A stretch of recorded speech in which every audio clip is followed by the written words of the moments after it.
অপরাধ হিন্দু হওয়া, হিন্দুদের অধিকারের জন্য সোচ্চার হওয়া। অপরাধ সন্ন্যাসী চিন্ময় কৃষ্ণ দাসের হয়ে আদালতে সওয়ালের তোড়জোড় করা। আর তাই চিন্ময় কৃষ্ণের শুনানির ঠিক আগে চট্টগ্রামের আইনজীবী রবীন্দ্রনাথ রায়কে এভাবেই পিটিয়ে আধমরা করে ফেলে দিয়েছিল বাংলাদেশের কট্টরপন্থী মৌলবাদীরা। সেদিন থেকে আজ অবধি মৃত্যুর সঙ্গে লড়াই করে চলেছেন এই আইনজীবী। দিনে দিনে শারীরিক অবস্থার অবনতি ঘটছে। বাংলাদেশ থেকে এবিপি আনন্দকে দেওয়া এক্সক্লুসিভ সাক্ষাৎকারে সেই অভিশপ্ত দিনের কথা জানিয়েছেন আইনজীবী রমেন রায়ের বোন।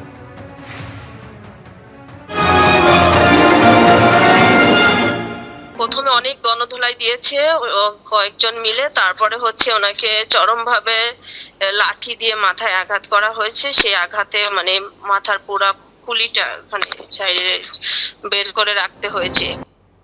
জেলবন্দি চিন্ময় কৃষ্ণ দাসের মুক্তির দাবিতে শাহবাগে যে প্রতিবাদ জমায়েতের ডাক দেওয়া হয়েছিল সেখানে হাজির হয়েছিলেন বছর 48-এর আইনজীবী রবীন্দ্রনাথ রায়ও।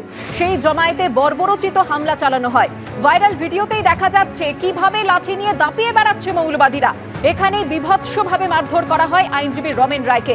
তার খুলি ফেটে যায়। তারপর থেকে আর জ্ঞান ফেরেনি। ভর্তি রয়েছেন ঢাকার একটি বেসরকারি হাসপাতালে।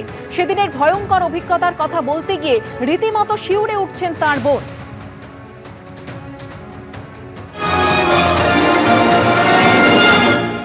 চিন্ময় প্রভু যেদিন অ্যারেস্ট হয়েছিল ওই দিন শাহবাগে গিয়েছিল। ওনার ওই মুক্তির আন্দোলন হচ্ছিল, ওখানে দেখেছি একটা ভিডিও পেয়েছিলাম, ওটাতে দেখেছি লাঠি দিয়ে বাড়ি মেরেছিল। মাথার ইয়েটা এক সাইডে খুলিটা খুলে রাখা হয়েছে, এটাই মেজর। আর সারা শরীরে তো আছে অনেক, মাথার আঘাতটাই সবচেয়ে মেজর। যা আমাদের পরিবারের উপর দিয়ে যাচ্ছে আমরা জানি না আমরা পরিবারের আরো সবাই বেঁচে থাকবো কিনা। সরকারের পক্ষ থেকে মেলেনি কোনো অর্থনৈতিক সাহায্য। প্রতিদিনের চিকিৎসার খরচ মেটাতে দিশাহারা আইনজীবী রমেন রায়ের পরিবার। সরকার থেকে আমাদেরকে যোগাযোগ করেছিলেন, সহযোগিতা করবেন। তারপরে হচ্ছে ওনারা আর পরবর্তীতে যোগাযোগ করেন নাই। আমি পরবর্তীতে আবার যোগাযোগ করার চেষ্টা করেছিলাম, ওনার ফোনটা রিসিভ করেন নাই।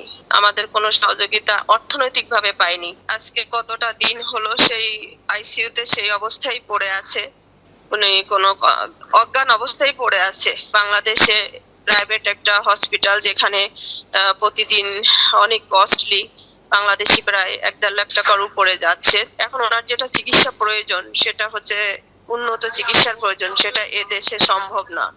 ওনার যে সাপোর্ট দরকার, যেটা ICU support, neuro ICU support, সেটা বাংলাদেশে এখন পসিবল না। আপনারা কি ভারতে নিয়ে আসার চেষ্টা করছেন?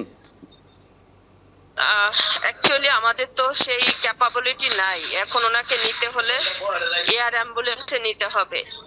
এয়ার অ্যাম্বুলেন্সে নেওয়ার জন্য তো অনেক প্রসিডিউর আছে, অনেক খরচের ব্যাপার আছে, যেটা আমাদের মতো মধ্যবিত্ত পরিবারের পক্ষে সেটা সম্ভব নয়।